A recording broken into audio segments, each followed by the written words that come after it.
अस्सलाम वालेकुम नाजरीन, उम्मीद है कि आप लोग खैरियत से होंगे। नाजरीन, आज की सबसे बड़ी खबर ये कि वज़ीर आज़म शहबाज शरीफ ने एमरजेंसी लगाने का फ़ैसला किया है।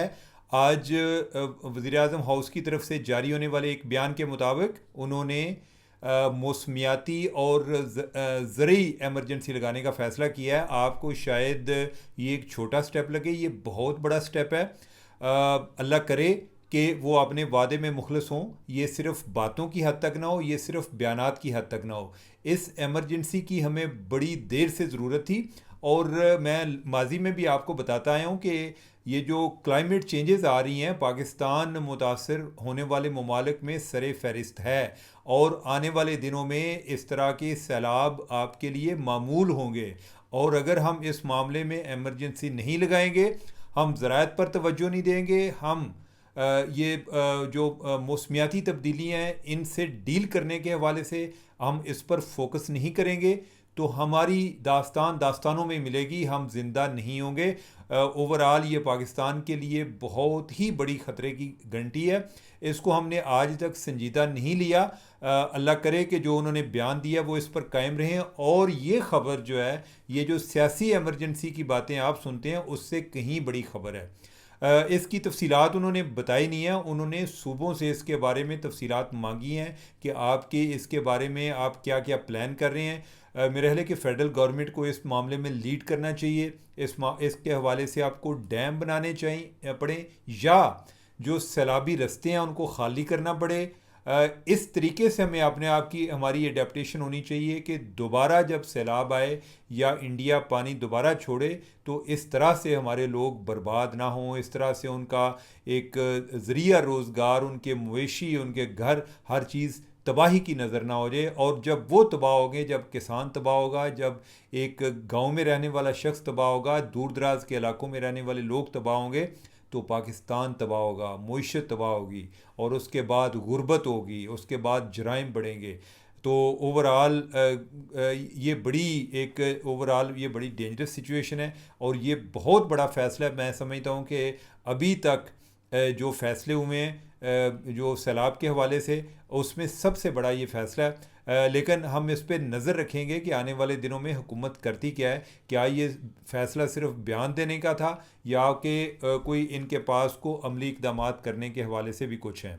नाजरीन, एक और बहुत ही बड़ी खबर वो ये कि किसका फ़ोन टैप होता है, इसके हवाले से एक रिपोर्ट आई है। और ये इंटरनेशनल रिपोर्ट आई है पाकिस्तान के हवाले से।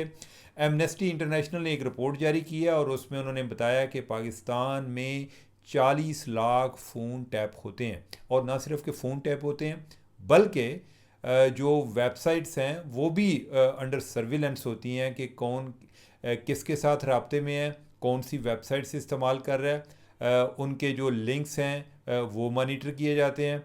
ओवरऑल हम एक अब सर्विलेंस की दुनिया में रह रहे हैं। और नाजरीन, जूँ जूँ हमारा फ़ोन का इस्तेमाल बढ़ता जाएगा, हमारा एक ऑनलाइन जो चीज़ें हैं उन पर इन्हिसार बढ़ेगा, उसके साथ साथ हम जो है हम अपने आप को किसी की नज़रों से नहीं बचा पाएंगे। और ये जो हम समझते हैं कि हम जो कर रहे हैं किसी को कोई पता नहीं चल रहा, अब तो ये है कि जो लोग आपको टैप कर रहे हैं उनको हर बात का पता चल रहा है। और अब जब फ़ोन्स की बात होती है, उसमें ज़्यादातर मोबाइल फ़ोन आते हैं। अब तो ऐसी टेक्नोलॉजी आ गई है कि जो व्हाट्सएप हैं उनको मॉनिटर किया जा सकता है। मैं माजी में भी आपको इस बारे में बताता आया हूँ कि जो हमारी जो एजेंसीज़ हैं उन्होंने भी वो टेक्नोलॉजी हासिल कर ली हुई है, और जो वेबसाइट्स हैं उनको भी वो ट्रैक कर रहे हैं। और ये इस टाइम पूरी दुनिया में हो रहा है। यानी कि मैं दुनिया की मिसाल देने का मतलब ये नहीं है कि इसका जवाब पैदा हो गया है। ओवरऑल जब सिचुएशन चेंज हुई है, तो उसके साथ साथ तमाम जो गवर्नमेंट्स हैं वो अपने अपने तरीक़ों से कर रही हैं। आपको याद होगा कि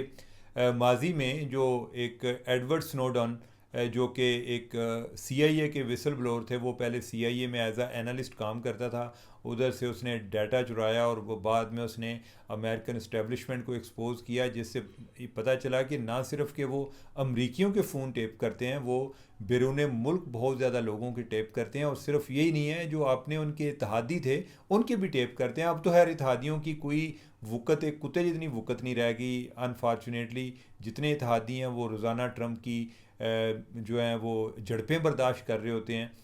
और जो यूरोपियन यूनियन के साथ हो रहा है, अभी जो हमारे मिडल ईस्ट वाले हैं, जिस तरह कतर पर हमला हुआ है, इसराइल जो है वो अमेरिका का बगल बच्चा है और उसने हमला किया है, और वो कहते हैं जी कि हमने इनको बता दिया था, और बताया भी ऐसे था कि हमला करने के जब हमला कर रहे थे तो साथ अमेरिका को भी बता रहे थे। नाजरीन, बावर है कि कतर की कोई अपना कोई डिफेंस का सिस्टम नहीं है, और ये भी बावर है कि मिडल ईस्ट में जो सबसे ज़्यादा एक अमरीकी फ़ौजी जिधर तैनात हैं वो कतर के अंदर हैं। ये वो लोग हैं कि जिन्होंने इनकी हिफाजत की ज़िम्मेदारी ली हुई है, लेकिन उन्होंने कुछ नहीं किया।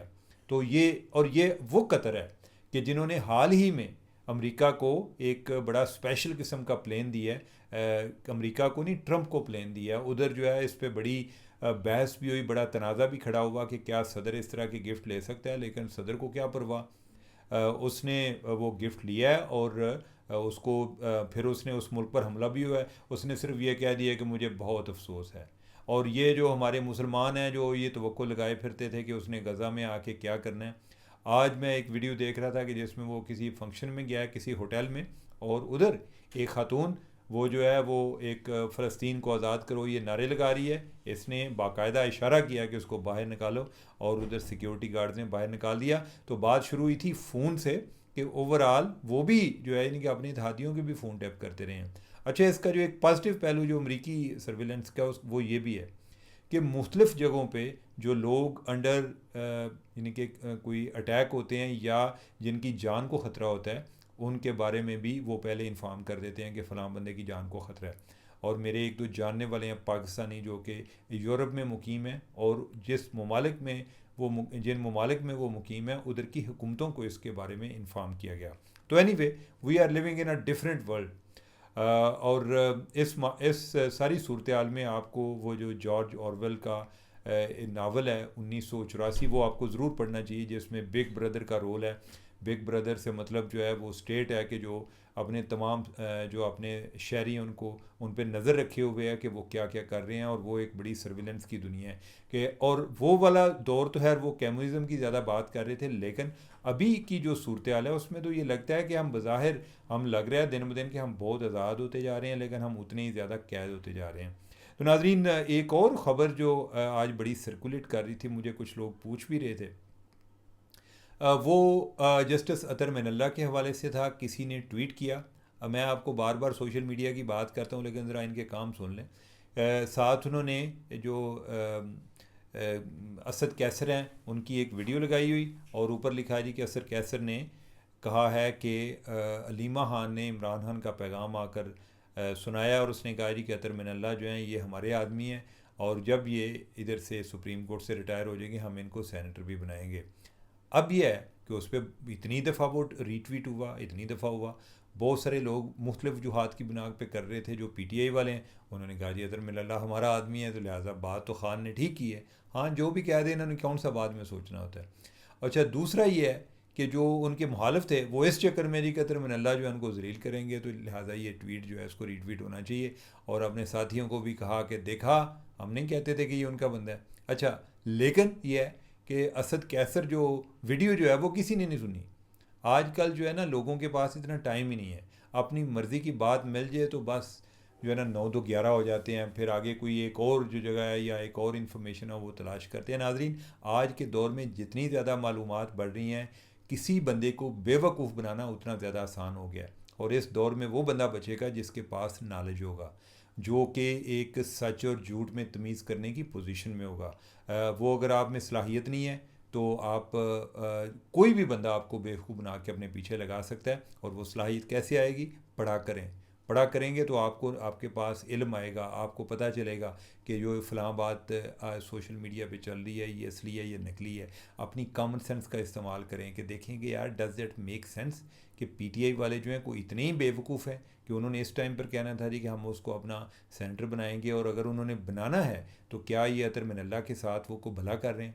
अच्छा, उसने भी अपनी जो वीडियो है असद कैसर ने इसमें कोई ऐसा जिक्र नहीं किया हुआ कि कोई ऐसी बात हुई है, लेकिन यह है कि वीडियो देखने की किसी के पास कोई मौका ही नहीं है। बस आगे से आगे वो फॉरवर्ड करते जा रहे हैं कि लै सुनिया वे ज़रा गल सुन, खान ने नवा बयान दे दिता है। तो आज एक और बयान जो बड़ा गर्दिश कर रहा था वो गंडापुर का था। गंडापुर ने हैरान ही कर दिया बहुत सारे लोगों को, उसने कहा जी कि मैंने जो है यानी कि मेरा पासपोर्ट ही ब्लॉक हुआ है, मैं अफ़गानिस्तान नहीं जा सकता, मैं और तो किसी मुल्क में कुजा।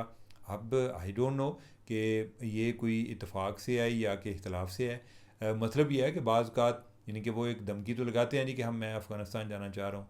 अच्छा, वो अफ़गानिस्तान इस तरह वैसे जा नहीं सकते, और मे बी शायद उनको अपनी पार्टी से भी होके ये कहेंगे चल तू होके दे आ, बाद में देखी जाएगी। तो उन्होंने को पासपोर्ट ही ब्लॉक कर दिया। दूसरी सूरत ये भी हो सकती है कि उसको कहने की ज़रूरत ही पेश ना आई हो, उन्होंने खुद ही कर दिया हो कि हम ही पागल जाए के लिए निकल ना जाए उधर अफ़गानिस्तान। तो लिहाजा लेकिन ये बड़ी इंटरेस्टिंग बात है, हैरानगी वाली बात है कि वज़ीर आला जो है उसका पासपोर्ट जो है वो ब्लॉक हुआ है। यानी कि वज़ीर आला यानी कि एक अवामी मैंडेट है, यानी कि अवामी मैंडेट है या पार्टी का मैंडेट है, लेकिन ये है कि आज के वज़ीर आला भी उसी तरह के हैं, और आज उनके साथ जो हो रहा है ये भी कोई बड़ा अजीब ही कोई बाइस ताज्जुब चीज़ें जो हो रही हैं। तो मेरा ख्याल है कि आज इस पर गुजारा करें। मुझे दें इजाज़त, अल्लाह हाफ़िज़।